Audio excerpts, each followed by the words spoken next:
अभी पहलगाम कांड के बाद भारत पाकिस्तान युद्ध और उसके सीज़ फायर के बाद जो खास चीज़ें, दो नाम मीडिया में सबसे ज़्यादा चर्चा में हैं। एक सोफिया कुरैशी अपनी देशभक्ति के लिए एक मिलिट्री ऑफिसर होने के लिए, और दूसरा नाम आ रहा है ज्योति मल्होत्रा का, जो कि इस वक्त पाकिस्तान की जासूस होने के नाते या उनके ऊपर ये चार्ज लगा है, वो अरेस्ट की गई हैं। दोनों बिल्कुल उल्टे किरदार हैं। मैं इन दोनों की बात नहीं करने जा रहा हूँ, इसलिए कृपया वीडियो को बंद मत करिएगा।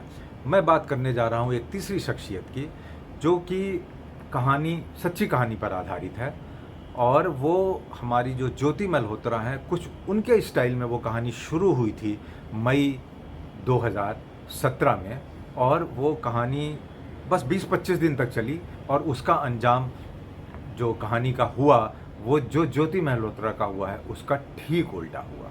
इसको ध्यान से सुनिए, आप लोग को याद भी आ जाएगी शायद, और लेकिन हो सकता है कि बहुत लोगों को ये चीज़ ना पता हो। ये एक सच्ची कहानी है। ज्योति मल्होत्रा की तरह ही हमारे देश की एक महिला थी जिनका नाम था उज़्मा अहमद। उनकी एक बेटी थी, नाम से पता ही लग रहा है कि वो एक मुसलमान थी।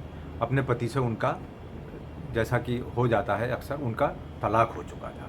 अब वो काम की तलाश में अपने परिवार को पालने के लिए पढ़ी लिखी थी, इधर उधर भटक रही थी। तभी उनको उनकी एक मित्र जो मलेशिया में थी, उससे इनका संपर्क हुआ, और उसने कहा कि तुम यहाँ आ जाओ, यहाँ पे काफ़ी अच्छे चांसेस हैं नौकरी मिलने के। तो वो इंडियन पासपोर्ट था उनका, वो इंडियन सिटीज़न हैं, ठीक है, अभी भी हैं। वो मलेशिया गई। मलेशिया में वो अपनी फ्रेंड से मिली, थोड़ी उनसे बातचीत हुई, ये सब होती रही। वहीं पर उनको उनकी फ्रेंड ने ही एक और आदमी से मिलवाया जिसका नाम था ताहिर अली। वो वहाँ पर टैक्सी चलाता था। ताहिर अली से इनको बहुत अच्छा लगा वो इंसान, एक ड्राइवर था वैसे तो, लेकिन इनकी थोड़ी घनिष्ठता बढ़ गई, उनसे बहुत कुछ हो गया, और वो इस लेवल तक आ गई, फ़ोन नंबर एक्सचेंज हुए, सब हुए। ताहिर ने, क्योंकि ताहिर को भी पता चल गया कि ये डिवोर्सी हैं, और उसने ये बताया कि मेरी शादी नहीं हुई है, तो उसने कहा कि हम निकाह कर लेते हैं, तुम पाकिस्तान आ जाओ, और तुम्हारी बेटी, उसकी बेटी किसी गंभीर बीमारी से पीड़ित थी, उज़्मा की। तो उसने कहा कि तुम वहाँ आ जाओ, और तुम्हारी बेटी का वहाँ बहुत अच्छा इलाज हो जाएगा, वीज़ा लेकर के आ जाओ और हम वहाँ निकाह कर लेंगे। क्योंकि ये इतने करीब हो चुके थे, तो उज़्मा को बात लगी, और वो खासकर अपनी बेटी की वजह से, क्योंकि अभी वो उसका इलाज नहीं करवा पा रही थी, तो उसने इस बात को मान लिया। वापस हिंदुस्तान आ गई, उसने वीज़ा बनवाया पाकिस्तान जाने का। ये सब मई 2017 की बात है, और सच्ची घटना है, और ये नाम भी असली है। वो वीज़ा बनवा करके बेटी को फ़िलहाल छोड़ के, क्योंकि ताहिर अली ने कहा था कि तुम पहले अकेले आओ, हम लोग यहाँ निकाह कर लेंगे, रहने का बंदोबस्त कर लेंगे, फिर तुम्हारी बेटी को बुला लाएंगे या तुम जा कर के ले आना।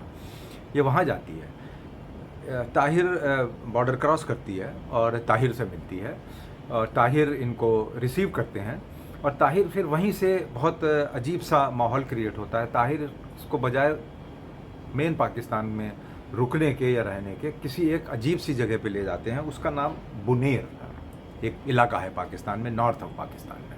ये वहाँ ले जाते हैं, वो बड़ा सुनसान सा इलाका, और ये सब रास्ते में इसको थोड़ा सा डाउट होता है, लेकिन कोई बात नहीं।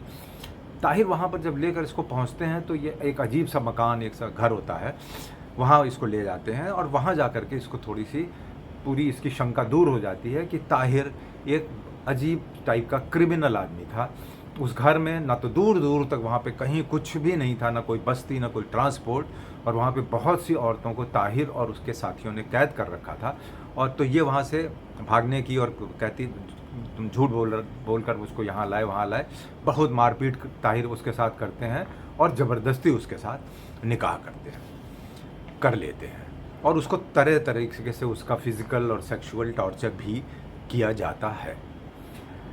तभी उसको वहीं की कोई एक और औरत होती है जो कि उन लोगों की कस्टडी में होती है, वो इसको एक फ़ोन करने का मौका मिल जाता है।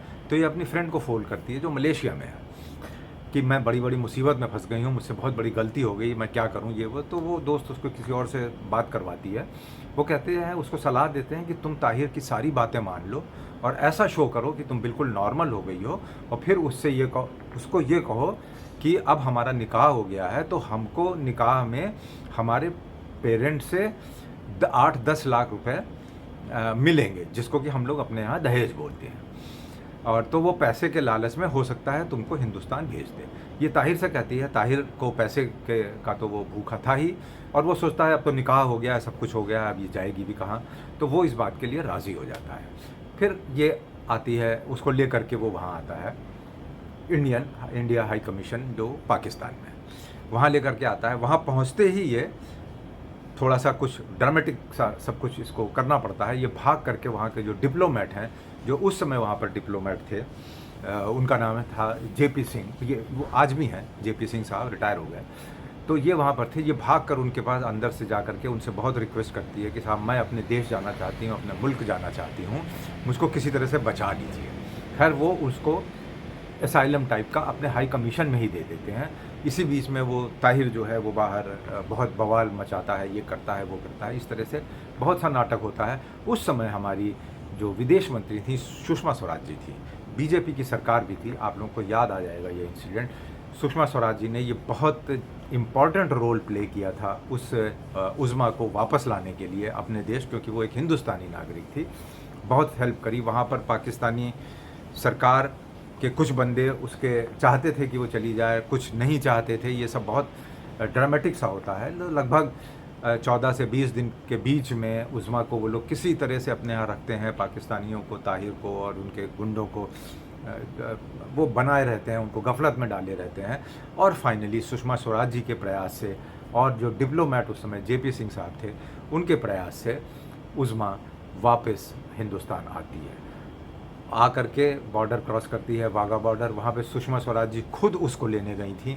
बॉर्डर आ करके वो अपने हिंदुस्तान की सरजमी को झुक करके सलाम करती है, स्पर्श करती है, और वो इस तरह से ये कांड ख़त्म होता है। इसमें भारत सरकार का बहुत बड़ा रोल था, जो कि एक मुसलमान थी और लेकिन एक हिंदू नागरिक थी, और वो अपनी मातृभूमि वापस आना चाहती थी, और उसको यहाँ पर लाने के लिए अथक प्रयास किया गया था। उज़्मा के बाद फिर आप लोग जानना भी चाहेंगे कि फिर क्या हुआ उज़्मा का, यहाँ आ गई वो। उसके बाद उसकी बेटी उससे मिली। आपको मैं उस समय के कुछ ओरिजिनल क्लिप्स इंटरनेट पर अवेलेबल हैं, मैं दिखा रहा हूँ आपको साथ साथ में। वो बेटी के साथ में आ गई। फिर उसने कुछ छोटा मोटा काम करना शुरू किया, और वो पुरुषों द्वारा तो इतना ज़्यादा प्रताड़ित की जा चुकी थी कि कोई उसको रीमैरिज या किसी तरीके का कोई क्रेज़ नहीं था। उसने छोटा मोटा कोई बिज़नेस वगैरह शुरू किया। फिर उसके बाद अभी 6-7 साल तक वो अपनी बेटी को पालती रही, कुछ भी काम धाम करके। अभी इसी के ऊपर फिल्म बनाई गई द डिप्लोमेट, और इत्तेफाक की बात ये है कि ये फिल्म पहलगाम अटैक के पहले मार्च में रिलीज़ हो गई, इससे कि कम से कम लोगों को गफलत ना हो कि साहब वो सरकार ने वाहवाही लूटने के लिए ये फिल्म बनवा दी और रिलीज़ कर दी। वो मार्च के मिडिल ऑफ द मार्च ये फिल्म रिलीज़ हुई। इसमें मेन रोल जो किया है वो जॉन अब्राहम, जो कि डिप्लोमेट बने हैं। सुषमा स्वराज का रोल किया है रिवाथी ने, हमारी जानी मानी एक्ट्रेस हैं पुरानी, और बहुत से छोटे मोटे सब कलाकार हैं, लेकिन इन लोगों ने बहुत बढ़िया काम किया है। उज़्मा का काम किया है सादिया खतीब ने, बहुत बढ़िया एक्टिंग करी है। तो ये फिल्म अगर आप लोग को देखने को मौका मिले तो ज़रूर देखिए। प्राइम पर है अवेलेबल, ये प्राइम या नेटफ्लिक्स पर अवेलेबल है, वो मिल जाएगी आपको देखने के लिए।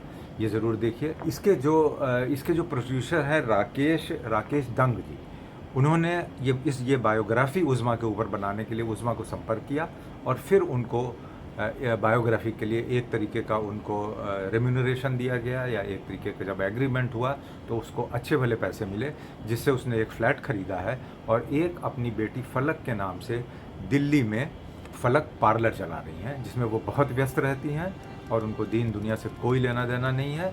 और इस समय वो एक अच्छी नॉर्मल हिंदुस्तानी लाइफ बिता रही हैं।